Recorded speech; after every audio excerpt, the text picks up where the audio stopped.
Isso naturalmente provoca numerosas perguntas. O que significa esta frase?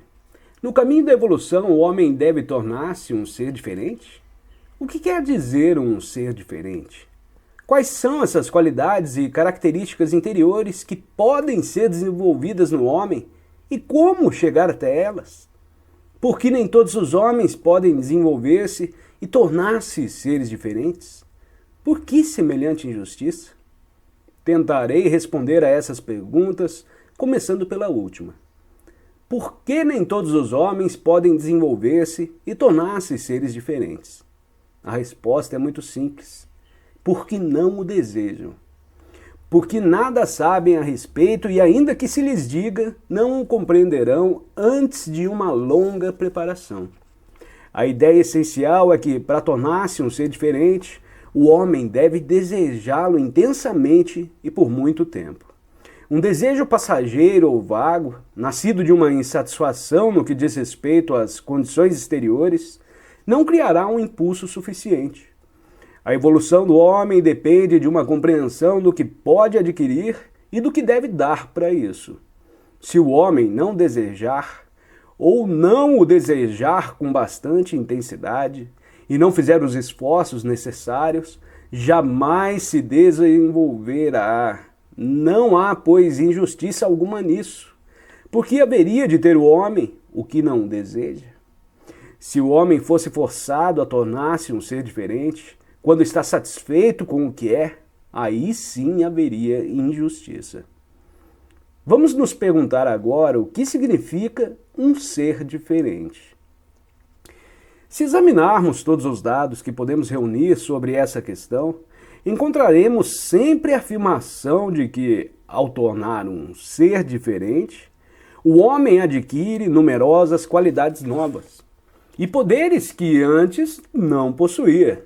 Essa afirmação é comum a todas as doutrinas que admitem a ideia de um crescimento interior do homem. Isso, porém, não basta. As descrições, ainda que as mais detalhadas desses novos poderes, não nos ajudarão de modo algum a compreender como aparecem e nem de onde vêm. Falta um elo nas teorias geralmente admitidas, mesmo naquelas de que acabo de falar, e que tem por base a ideia da possibilidade de uma evolução do homem. A verdade é que antes de adquirir novas faculdades ou novos poderes, que não conhece e ainda não possui, o homem deve admitir faculdades e poderes que tão pouco possui, mas que se atribui, isto é, que crê conhecer e crê ser capaz de usar e de usar até com maestria. Esse é o elo que falta e aí está o ponto de maior importância.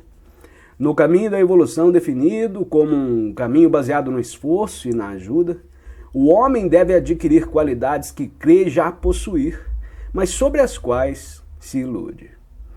Para compreender isso melhor, para saber que faculdades novas e que poderes insuspeitados pode o homem adquirir e quais são aqueles que imagina possuir, devemos partir da ideia geral que o homem tem de si mesmo.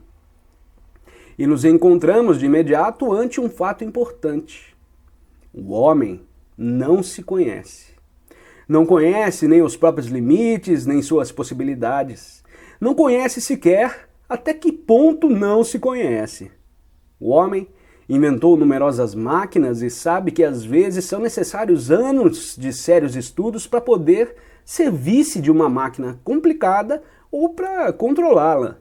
Mas quando se trata de si mesmo, ele esquece esse fato, ainda que ele próprio seja uma máquina muito mais complicada do que todas aquelas que inventou. Está cheio de ideias falsas sobre si mesmo. Antes de tudo, não se dá conta de que ele é realmente uma máquina. O que quer dizer o homem é uma máquina? Quer dizer que não tem movimentos independentes, seja interior, seja exteriormente. É uma máquina posta em movimento por influências exteriores e choques exteriores. Todos os seus movimentos, ações, palavras, ideias, emoções, humores e pensamentos são provocados por influências exteriores. por si mesmo e tão somente um autônomo com certa provisão de lembranças de experiências anteriores e certo potencial de energia em reserva. Devemos compreender que o homem não pode fazer nada. O homem, porém, não se percebe disso e se atribui a capacidade de fazer. É o primeiro dos falsos poderes que se arroga. Isso deve ser compreendido com toda clareza. O homem não pode fazer nada. Tudo o que crê fazer na realidade acontece. Isso acontece exatamente como chove, neva ou venta. Infelizmente, não há em nosso idioma verbos impessoais que possam ser aplicados aos atos humanos. Devemos, pois, continuar a dizer que o homem pensa, lê, escreve, ama, detesta, empreende guerras, combates e etc.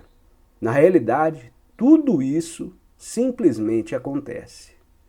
O homem não pode pensar, falar, nem mover-se como quer. É uma marionete, puxada para cá e para lá por fios invisíveis. Se compreender isso, poderá aprender mais coisas sobre si mesmo e talvez então tudo comece a mudar para ele. Mas se não puder admitir, nem compreender sua profunda mecanicidade, ou não quiser aceitá-la como um fato, não poderá aprender mais nada e as coisas não poderão mudar para ele.